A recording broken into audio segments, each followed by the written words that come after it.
Hey everybody, this is Perch, and since the news broke some time ago, I know that all of you have been worried about it. You've been concerned about what's happening to your favorite DC superheroes with the news that DC are killing off the entire Justice League to pave the way for their next mega event, Dark Crisis.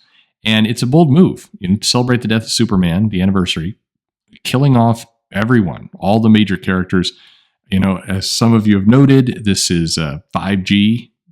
This is definitely imposing new characters that are untested, untried, and in many cases, what feel like forced diversity into comics. And what does it mean that DC's giving up on all of their classic long-term superheroes? What prompted them to do this, and how will the company recover? Well, spoilers.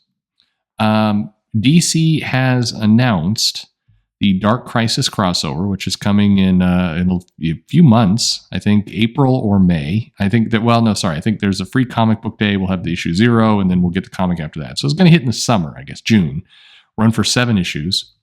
And the death of Justice League here in April and May, and we'll see some comics leading into that. But DC has exclusively revealed, and you're not going to believe this, that Dark Crisis will immediately undo the death of the Justice League. So if you were concerned that all these legacy characters were going to die and stay dead, and we would never see Batman or Superman or any of these characters again, don't worry, because the impending death of the Justice League and the Justice League title will return these characters to life by the conclusion of Dark Crisis. So that is... That will undo all of these changes. Okay,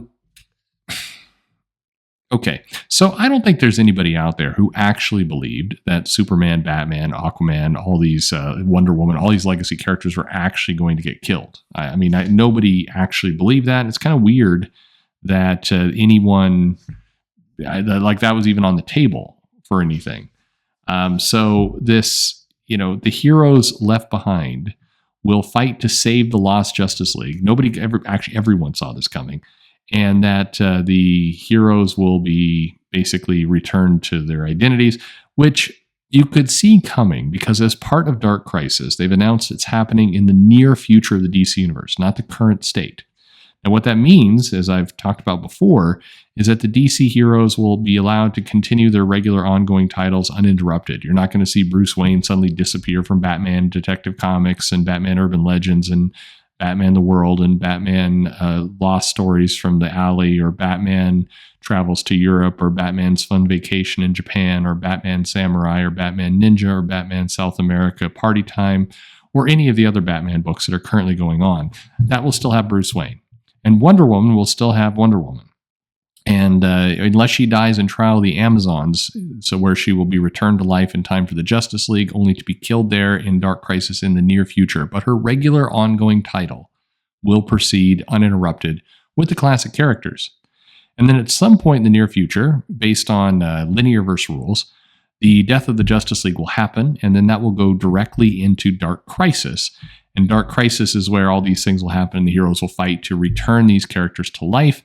They will all come back to life by the end of Dark Crisis, probably with one of the characters making some ultimate sacrifice and choosing to stay dead in order to keep the universe clocking along until they too are brought back to life in some kind of Martian Manhunter rebirth series that will happen after that. But the good news is, if you're, again, currently reading Batman with Bruce Wayne, like Batman's Christmas Adventure, or Batman Easter Egg Hunt, or Batman Finds a New Suit, or Batman Red Hat, Green Hat, Who Has a Yellow Hat, or any of the other Batman titles, there'll still be Bruce Wayne. And then as Dark Crisis happens, it'll still be Bruce Wayne. And then after Dark Crisis, no worries, the title will then snap to catch up to the conclusion of that event, and there will still be Bruce Wayne. So there will be no interruption of anything. But all kidding aside, I'd like you to just think for a moment. I want you to think about the logic of DC deciding, hey, to honor the death of Superman, let's go ahead and kill off all of the characters, but we're not going to do it in a way that actually impacts any titles, just the one. And then we're going to do another crisis event. And we're going to sell this crisis event by saying that this crisis event actually features the force that was secretly behind all the other crises that we didn't know about. But it's been planned this way all along. It was all a big long game by the Great Darkness all along. And we're going to have this event as a love letter to the fans. So we'll really talk about the DC legacy, and because we've never done that before. We've never told the fans, hey, we want to give you something that really honors the entire legacy of DC. That's never anything we've done. We're not suggesting any kind of rebirth or anything like that. But that's what we're going to give you. And then I want you to further think about the logic of saying, hey, before this event gets going, that's going to shake the very DC universe to its foundations, be a shocking event that fans won't see coming, we should go ahead and let them know how it ends, because they might be too concerned in the month of February about where this comic is going to wind up in December. So, 11 months down the road, it would be a good idea to go ahead and spoil how this entire event's going to go. That seems like a good plan. Now, to be fair, Josh Williamson is not saying precisely that they're going to come back. He's simply saying, in comics that you haven't read yet in the future, we're going to kill them, and then we're going to have an event. And then the characters in the event are going to be fighting to try and restore those characters back to life. And meanwhile, none of these events will be reflected in the regular ongoing comic books. And the Dark Crisis will allow the universe to get back to how things are. What? Yeah, does your head hurt yet? A little bit. Mine does, just a little bit. It's a strange choice, which is probably the most generous way to talk about all of this. It's all a very strange choice. Again, like I said, Williamson's a fine writer. There's some good artists that are being pegged to be part of this. Who doesn't like a big earth-shattering event? I do. Pardon me. That was not intentional, actually. That was not a fake yawn. Just came up.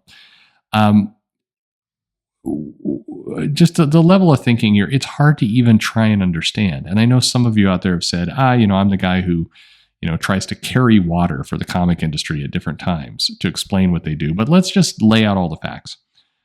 In the month of January, now granted, we're getting very limited sales, but certainly there's enough of a picture to suggest that the Silver Surfer Rebirth issue by Ron Mars and Ron Lim outsold all but one of DC's comics for the month of January. All but one.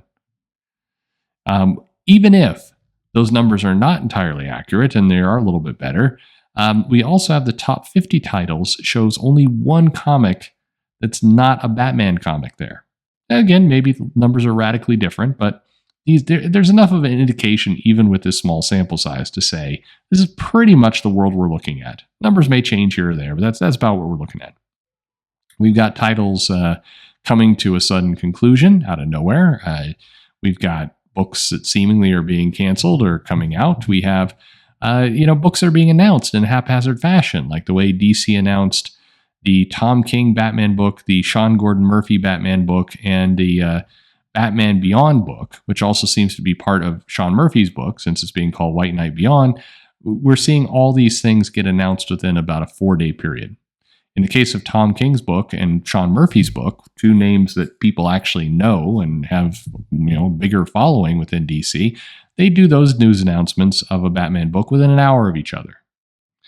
Then they're announcing this death comic of the Justice League with all the various variants and tricks and everything else they're going to do with it. And they quickly say it's going to lead into a crisis event that really is an event that they planned all along for the last 30 years. But then they also say that the events of the comic you haven't read yet are going to be undone. At some point, is there something in the water? Did Jim Lee drive his car into the office and just leave the engine running with the windows down? What exactly is going on over at these companies? Because this isn't just hey, bad decisions. This is catastrophically, what are you doing decisions. And again, I love comics and I love to see this stuff happening. And I'll be picking up, to be 100% clear, I will be picking up Dark Crisis and I'll be reading it and I'll be curious what Williams put out. But really, We're moving to a place where it's just hard to understand the logic here. And you start just wondering to yourself, like, is this because people are paralyzed of the Discovery deal? They don't want to actually, they don't want to actually do too much until that shakes out. Is that what's going on? Or what is the plan? It's very, very bizarre. I don't know. Maybe you can make more sense of it, but I wanted to give you this news, convey it to you, just so you can relax. Please relax. Character's not going to be fully dead. You can get that sleep now. You can put out that candle vigil, and life will be okay. I mean, presumably. Thanks for listening.